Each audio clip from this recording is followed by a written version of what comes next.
Bonjour à tous. Comment atteindre ses objectifs? Silhouette, santé, mieux-être, à coup sûr, hein. C'est-à-dire comment atteindre son objectif, comment bien fixer cet objectif, mais surtout comment le maintenir sur la durée. Je pense que c'est vraiment quelque chose qui est très plus qu'important, hein. Et vous le savez, c'est parfois très difficile de maintenir les bonnes habitudes. On a tendance à revenir à ses anciennes habitudes petit à petit. Et c'est là que vous reprenez du poids et c'est tellement dommage. Et ben, aujourd'hui, j'ai le grand plaisir d'être avec Céline Angels, qui est coach en bonheur pro et perso. Alors, qu'est-ce que ça veut dire ça? Eh bien, elle accompagne les femmes, les mamans, mais plus globalement les femmes, à concilier leur vie professionnelle et personnelle sans faire une croix sur l'une ou sur l'autre, hein. Céline, est-ce que tu peux compléter peut-être cette présentation? Oui, mais bonjour à tous, je suis ravie d'être là avec toi, Marie-Laure. Oui, c'est ça, c'est vraiment accompagner les femmes actives, entreprenantes, à pouvoir à avoir une vie équilibrée, en fait, leur vie pro, leur vie perso, sans devoir sacrifier l'une pour l'autre et donc pouvoir être épanouies dans tous leurs différents rôles de femmes. Donc, c'est vraiment ça, voilà. Bon, super, super. Donc aujourd'hui, on va parler d'objectifs parce que forcément, quand on ne sait pas où on va, on y arrive moins bien, hein, moins facilement, hein. C'est comme quand on rentre dans un taxi et puis si on ne dit pas au chauffeur où on va, on va aller nulle part en fait. Donc d'où l'importance de bien fixer ses objectifs, que ce soit pour la perte de poids, que ce soit pour n'importe quelle autre, une autre sphère de sa vie, hein. Donc là, on va voir un petit peu pour la perte de poids. Qu'est-ce que tu pourrais nous donner comme conseil pour ça, comment bien fixer son objectif? Alors, la première chose pour bien fixer son objectif, c'est de vraiment identifier qu'est-ce qu'on veut atteindre et le pourquoi on veut atteindre cet objectif. Une question que je pose souvent à mes coachés, c'est en quoi c'est important pour vous. Ça, c'est vraiment essentiel. Et comment vous saurez que l'objectif a été atteint? Parce que pour atteindre l'objectif, il faut se fixer un but précis. Ça peut être perdre 5 kilos, ça peut être perdre 10 kilos. Et du coup, il faut vraiment avoir une vision précise de l'objectif. Plus il est clair, Abraham Lincoln disait un objectif bien défini est à moitié atteint. Donc plus l'objectif est clair et limpide, plus déjà on a des chances de l'atteindre. Et surtout, il faut vraiment identifier le pourquoi on veut atteindre cet objectif. Quand on a un pourquoi fort, hein, quand on se reconnecte à soi et qu'on a un pourquoi fort, on peut soulever des montagnes en fait. Donc la première chose pour se fixer un objectif, il faut qu'il soit lié à notre pourquoi, à nos valeurs, à notre essence en fait, hein, à ce qu'on veut laisser derrière soi, et en même temps qu'il soit suffisamment clair et précis, avec un temps bien imparti, parce que si on ne met pas de délai non plus, du coup on va procrastiner sur l'atteinte de l'objectif parce qu'on ne se sera pas fixé une date butoir. Donc, toi, tu penses que c'est important de fixer une date pour qu'un objectif soit atteint. Alors là, c'est quand même assez compliqué parce que dans la perte de poids, c'est vrai que ça peut quand même euh, mettre une pression, certaines pressions, hein, si on veut éliminer 5 kilos, 10 kilos et que voilà, si on se fixe d'atteindre cet objectif dans les 2, 3 mois, parfois c'est pas très réaliste, hein. Donc il faut quand même arriver aussi à être suffisamment réaliste. Voilà, on ne va pas éliminer 10 kilos de graisse en un mois ou en 2 mois. Il faut quand même prendre conscience que c'est un vrai travail pour le corps pour éliminer ces graisses. Mais je suis d'accord, c'est vrai que si on ne se met pas une date en tête, on risque effectivement de procrastiner, de ne pas passer à l'action, de remettre à plus tard finalement cet objectif. Donc juste bien fixer le délai, la date butoir, c'est-à-dire que peut-être que 2, 3 kilos par mois, là c'est réaliste, hein, au niveau de la perte de Voilà. poids. Ça va dépendre de chacun, ça va dépendre de l'âge, ça va dépendre de l'activité physique, ça va dépendre de votre passé de régime, ça va dépendre de plein de choses. Mais voilà, fixer un objectif avec une date sans que ce soit complètement irréaliste. Oui, c'est ça. Mais je rebondis sur ce que tu dis parce que le côté réaliste, c'est hyper important. Et pour ça, ça fait le lien avec le deuxième point finalement de l'objectif pour qu'il soit vraiment bien défini et qu'on maximise ses chances de l'atteindre. Il faut bien se connaître. Il faut connaître ses limites, il faut connaître ses forces aussi. Mais du coup, il faut, voilà, par rapport à sa connaissance de soi, pouvoir dire est-ce que c'est réaliste ou pas par rapport à sa force de caractère, sa volonté, son tempérament.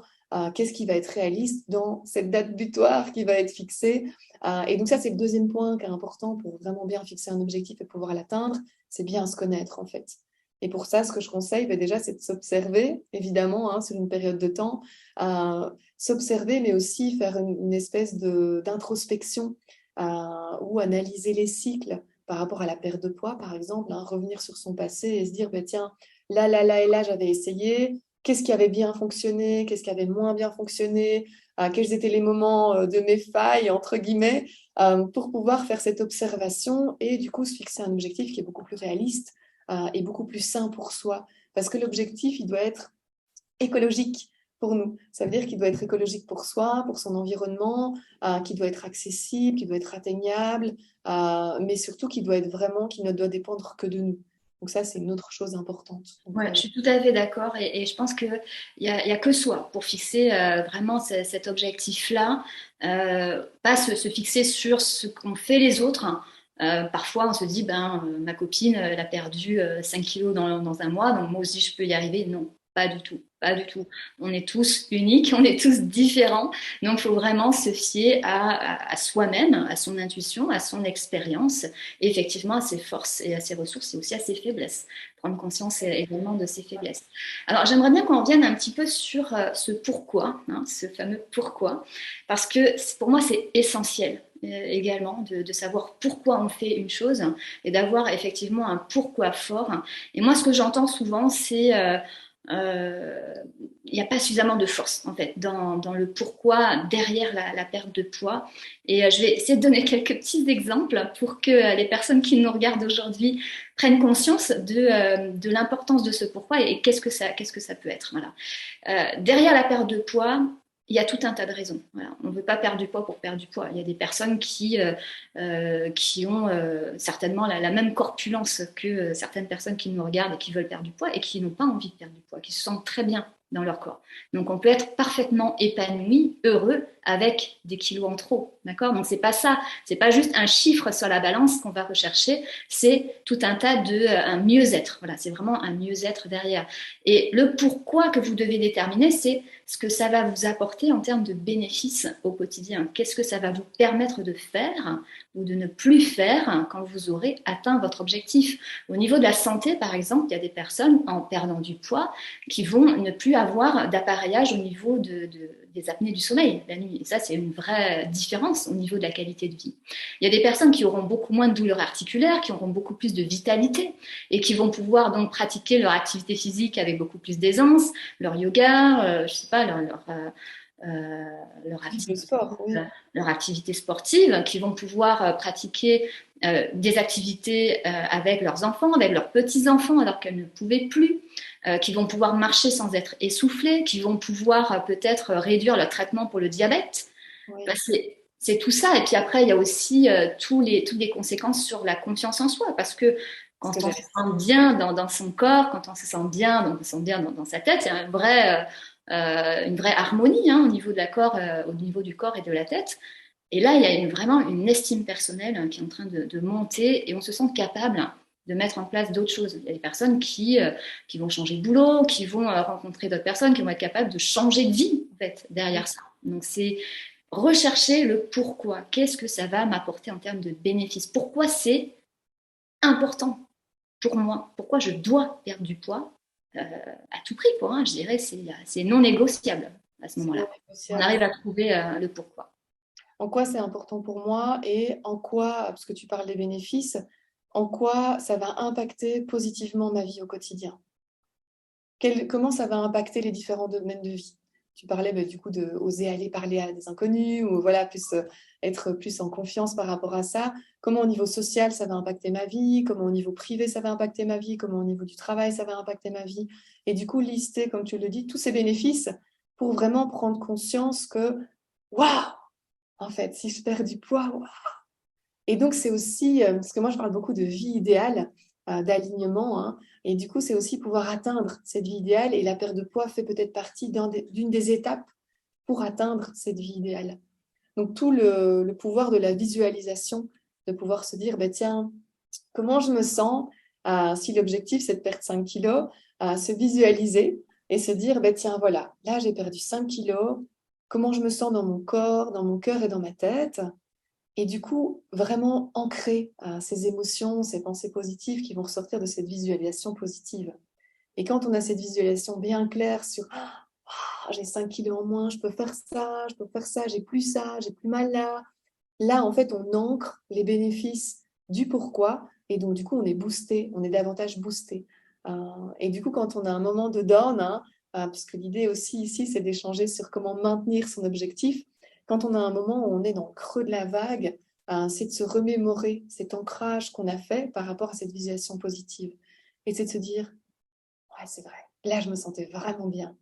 Et rien que de penser ça, on avance déjà vers son objectif. Parce qu'on a des neurones miroirs, en fait, au niveau de notre cerveau. Et donc, quand on visualise quelque chose, les études ont montré, ils ont pris l'exemple avec le fait de faire des biceps, par exemple.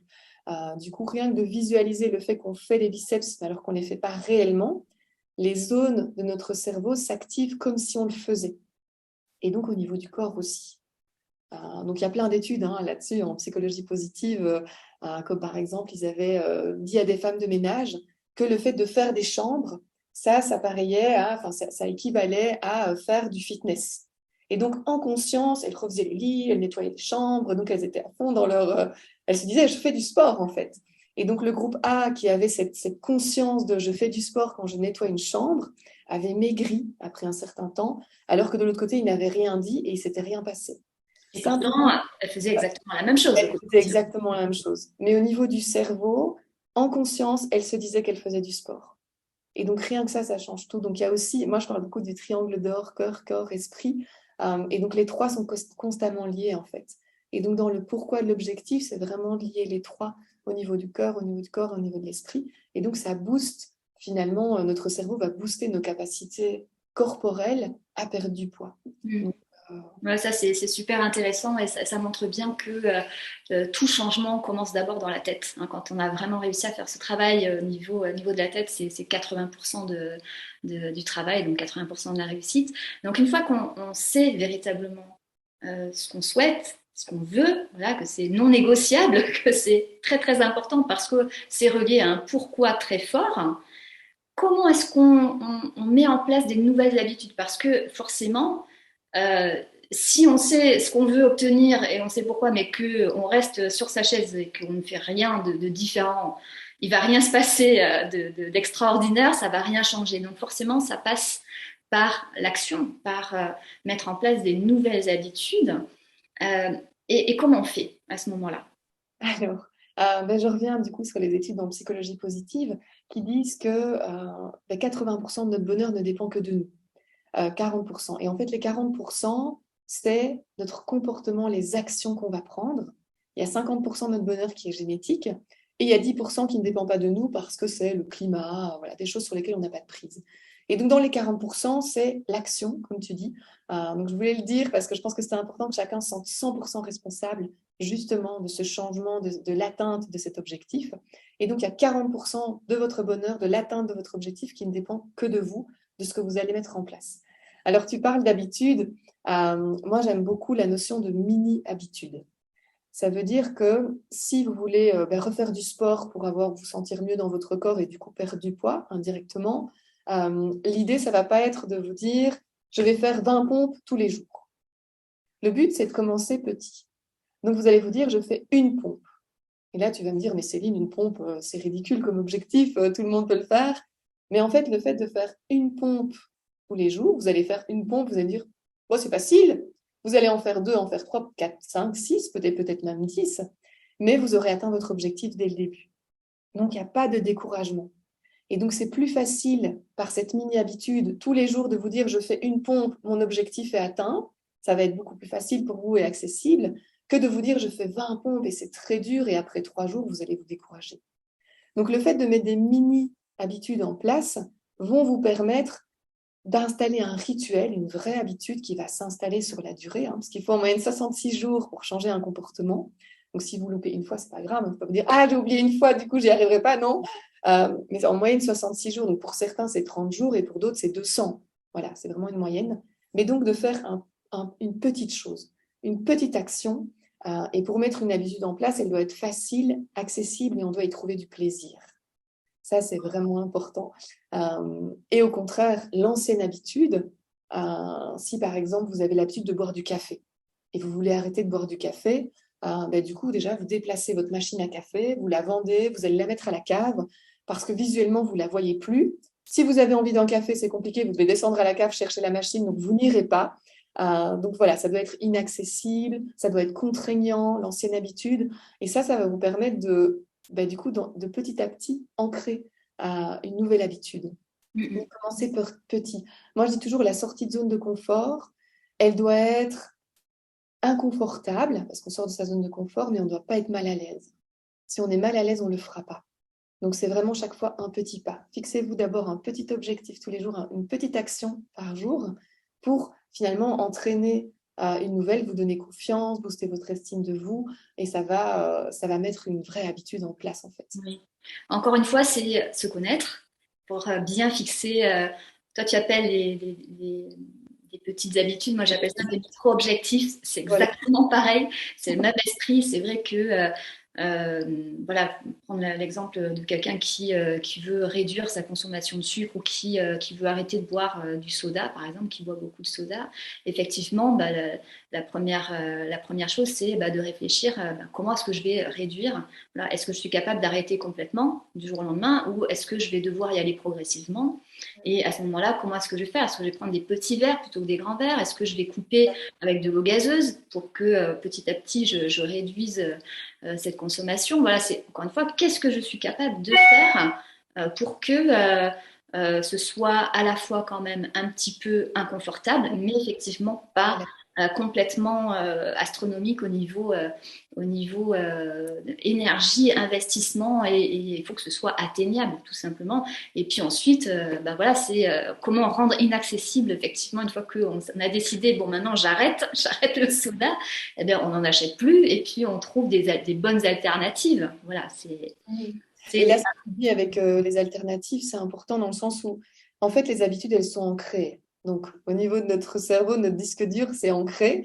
Donc, pour le changer, ça va être compliqué. Et donc, du coup, le déclencheur, par exemple, les gens qui ont l'habitude de boire du soda avant le repas ou après le repas, ou leur morceau de chocolat après le repas, il y a un déclencheur. Et le déclencheur, pour une habitude, on ne pourra jamais le changer. En fait, il y a un déclencheur et il y a une récompense. Et au milieu, il y a l'habitude. Et donc, du coup, c'est de garder le déclencheur. Voilà, j'ai fini le repas. Au lieu de prendre le morceau de chocolat, on prend un raisin. Enfin, après, c'est toi qui me diras si c'est mieux ou pas mieux, mais on trouve un substitut qui est meilleur, mais qui est, comme tu le dis, qui reste différent, mais qui reste agréable. Il y a toujours cette notion de plaisir. Et comme ça, il y a le même déclencheur, il y a le nouveau rituel qui se met en place avec le raisin ou autre chose, et il y a quand même la récompense parce que c'est un moment qu'on s'octroie. Et donc, ça, c'est important aussi dans les habitudes qu'on a, c'est de comprendre en fait quel besoin on vient satisfaire. Par le morceau de chocolat, est-ce que c'est parce qu'on se fait plaisir, on s'octroie un moment après le repas et en fait c'est un moment de pause? Donc c'est aussi comprendre, voilà, c'est quoi la récompense qu'on a par rapport à ce comportement-là qu'on va devoir changer parce qu'il est plus bon. Mais on garde le déclencheur, on garde la récompense, mais on change en fait le rituel, l'habitude au milieu parce qu'elle est pas, elle est plus saine pour nous. En tout cas, on a décidé d'en changer, quoi. Mais c'est important de garder la récompense parce que sinon on ne le fera pas non plus sur la durée. Okay. Donc, je récapitule un petit peu. Donc, quand on veut changer, voilà, éliminer des kilos ou manger mieux ou avoir plus de vitalité, donc on doit précisément savoir ce qu'on veut, savoir ce que ça va nous apporter en termes de bénéfices, le fameux pourquoi, et puis ensuite donc mettre en place un certain nombre de micro-objectifs, donc petit à petit à notre portée, qui donc là encore être vraiment connecté à soi pour savoir qu'est-ce qu'on est capable de faire en fonction de ses forces, de ses ressources, de ses faiblesses aussi, prendre conscience de ça, tenir compte de ça en tout cas. Donc ensuite on met en place ces petites habitudes qui vont s'ancrer les unes après les autres. Donc, encore se challenger, continuer à se challenger jusqu'à ce qu'on atteigne ses objectifs. Et une fois qu'on a plus ou moins atteint son objectif, bon, comme tu le sais, souvent on a tendance à revenir à nos anciennes habitudes, pas forcément de suite, hein, parce qu'on est content quand même d'avoir retrouvé une jolie silhouette, d'avoir retrouvé de la santé, la vitalité, etc. Mais malheureusement, bien souvent, les mauvaises habitudes, elles ont tendance à revenir malgré cela. Est-ce que tu peux nous donner des conseils pour éviter ça, pour vraiment que ça perdure dans le temps, les bonnes habitudes restent et qu'on ne retrouve pas tout simplement les kilos en trop, quoi. Alors là, mais ça va un peu boucler la boucle. Mais l'idée pour maintenir l'objectif, c'est de se reconnecter à chaque fois à son pourquoi, en fait. Et donc là, ce qui est utile, par exemple, comme exercice tout simple, c'est de faire un mood board avec tous les avantages d'avoir perdu 5 kilos ou de perdre 5 kilos et d'avoir cette visualisation constante de ce que m'apporte l'objectif. Comme ça, quand on change son habitude ou quand on a envie d'aller chercher son morceau de chocolat, on se dit, mais non, en fait, parce que mon objectif, il est là, je suis en route vers mon objectif et j'ai envie de ça parce qu'on se souvient de l'ancrage positif et donc on a envie de l'atteindre. En fait, l'atteinte de l'objectif, on peut tous les jours dévier.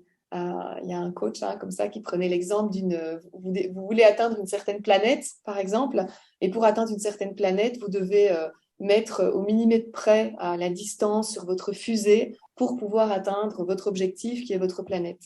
Et en fait, si vous déviez de quelques degrés, vous n'allez jamais atteindre votre planète parce que l'objectif est beaucoup plus loin, mais vous allez dévier vers un autre univers, une autre atmosphère. Et donc, du coup, chaque petit geste est important. Et donc, c'est pour ça, quand on a un creux, parce que la motivation, c'est cyclique, ça veut dire que motivation n'existe pas sans démotivation. Voilà, c'est comme l'ordre n'existe pas sans le chaos. C'est très intéressant cette image de Ouais, montrer que la motivation, c'est comme les deux pièces, les deux faces d'une pièce de monnaie, hein, pile ou face, motivation, démotivation. Donc ça montre que, oui, il y a des moments où on va manquer de motivation, mais à nous de tourner la face en fait et de retrouver, de c'est rebooster. normal. Et c'est ça aussi que j'ai envie de dire, c'est que c'est normal à un moment donné d'être démotivé, à un moment donné de reprendre un morceau de chocolat. C'est normal parce que dans notre disque dur, c'est ancré, l'habitude était ancrée. C'est un peu comme si on avait une musique constamment dans la tête, qu'on a depuis qu'on est petit, et puis on décide de changer de disque. En fait, c'est hyper compliqué parce que dès on a le même rythme en tête, et puis on dit, ah, allez, j'écoute la nouvelle chanson, je veux la nouvelle chanson, je veux devenir la nouvelle chanson. Et puis, ça fait ça et on repart sur l'ancienne. Et donc, du coup, c'est logique et c'est normal et c'est OK. Il ne faut pas non plus s'auto-flageller parce qu'il y a un jour où on n'a pas, ou 2 jours où on n'a pas tenu notre habitude. C'est OK et c'est parce que c'est cyclique. Mais du coup, dans ces moments-là, c'est de se reconnecter à son pourquoi. De se dire, mais en fait, pourquoi je fais ça? Pourquoi c'est important pour moi? Ah ben oui, parce qu'il y a ça, ça, ça et ça et ça va m'apporter tout ça. Et j'ai envie de ça. Donc voilà, il y a aussi l'aspect, j'ai envie de le mentionner, déculpabilisation quand on est dans le creux de la vague ou dans le creux de la motivation, parce que c'est normal et c'est OK, en fait. Et c'est pour ça que, comme on a mis en place des mini-habitudes, on va avoir facile de les garder et de les maintenir parce que c'est pas trop compliqué pour nous. Oui, si ces petites habitudes qu'on a mis en place, effectivement, elles nous conviennent malgré tout et qu'elles nous permettent d'atteindre cet objectif et que c'est facile à mettre en place, effectivement, c'est quelque chose qu'on va pouvoir perdurer et voilà, toujours se reconnecter à son pourquoi, toujours se rappeler mais pourquoi je fais ça finalement? Pourquoi est-ce que je continue à faire ça alors que peut-être ce serait aussi sympa de craquer pour un morceau de chocolat et comme tu l'as dit si bien, ben, on a le droit de craquer pour un morceau de chocolat, on a le droit de craquer pour autre chose à partir du moment où c'est pas 10 fois par jour et 7 jours sur 7. Voilà. Se dire qu'on a le droit aussi de dévier un petit peu la trajectoire, mais de revenir dans la trajectoire Voilà, pour c'est ça. atteindre sa planète. Sa planète. Et alors, du coup, par rapport à ça aussi, pour vraiment maintenir l'objectif, quand on se connaît bien, c'est de faire la liste des forces ou des ressources sur lesquelles on peut s'appuyer. Et donc, il y a ces ressources propres, mais ça peut être un ami à qui on a dit qu'on voulait maigrir, à qui on s'est dit, bah, là, je veux perdre 20 kilos, là, je veux ne plus boire de café. Et donc, du coup, c'est de solliciter. Par rapport à l'objectif, ce qui est intéressant aussi, c'est de le communiquer. Parce que quand on le communique socialement, ben on est plus motivé à atteindre l'objectif parce qu'on l'a dit, en fait. On A dit, s'engage en fait. On voilà, s'engage. on est beaucoup plus engagé. Et donc, du coup, dans les moments de creux, ben, on rappelle notre ami, on lui dit, écoute, là, ça va pas, j'ai bu du café ce matin. Et lui va vous rebooster aussi parce qu'il connaît votre objectif.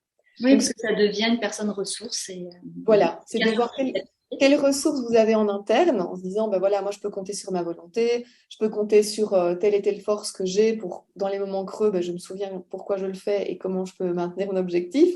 Et en même temps aussi de se dire, ben, c'est quoi mes personnes ressources autour de moi que je peux solliciter quand je suis dans le creux de la vague. Ça, c'est important aussi. Bon, bah, Voilà. super, super. Voilà, je pense qu'on a bien fait le tour de comment se fixer un bon objectif, pourquoi, comment mettre en place finalement l'atteinte de cet objectif avec ces petites habitudes-là qu'on va ancrer petit à petit et ensuite toujours se reconnecter à son pourquoi et voilà, voir aussi le chemin parcouru. Hein. Voilà, souvent, se dire, oh là là, il me reste encore 5 kilos à perdre. Je dis, oui, mais vous en avez perdu combien? Vous en avez éliminé 15. C'est Ouais. super. On se focalise souvent sur les difficultés, ce qui nous reste encore à accomplir, au lieu de regarder tout ce qu'on a fait et Oui. qui est déjà formidable. Donc, c'est super. Écoute, Céline, j'ai trouvé ça très, très, très enrichissant et je pense que les personnes qui nous écoutent en ce moment vont aussi trouver ça enrichissant. Et je vous invite vivement à aller voir la chaîne YouTube de Céline. Hein. Je vais mettre le lien juste en dessous de cette vidéo. Oui, bah, comme moi, je recommande à toutes celles qui me suivent aussi, les mamans que j'accompagne, les femmes que j'accompagne, à suivre du coup Marie-Laure, parce que c'est un bon complément. Je trouve que dans l'équilibre vie pro, vie perso, l'équilibre, ça passe aussi par l'équilibre du coup de soi, de son bien-être, par le respect de soi et du coup par l'alimentation, forcément. Tout à fait. Donc, du coup, L'alimentation, ça voilà, permet voilà, d'atteindre, voilà, de se sentir bien dans son corps, tout simplement, bien dans sa tête. c'est Et, ça. à partir du moment où on nourrit bien son corps, je pense que il est très content. Et il nous le rend bien. Il nous le rend bien. Je vous garantis que à partir du moment où il a compris que ah bah oui c'est bien ça pour moi, il fonctionne mieux en fait. Tout va mieux. Oui, Donc, et c'est vrai c'est très complémentaire. On a besoin de débloquer d'un point de vue psychologique parfois pour comprendre pourquoi on ne change pas aussi. Hein. Parfois il y a des freins aussi au changement et pour se poser les bonnes questions, ce sera peut-être l'occasion d'en parler une autre fois. Nos fameuses croyances limitantes qui font qu'on n'a pas spécialement envie de changer finalement. on a un mental qui est tellement fort, qui va chaque fois nous faire procrastiner. Voilà, c'est vraiment notre mental est souvent très très fort parce qu'il y a des choses qu'on n'a pas envie de voir de soi ou qu'on ne veut pas accepter et du coup notre mental nous les cache. Exactement. Voilà. Merci beaucoup Marie-Laure en tout cas Merci à toi, Sylvie. d'échanger avec C'était toi. un super moment. À très bientôt. Oui, à très bientôt. Au revoir. Au revoir.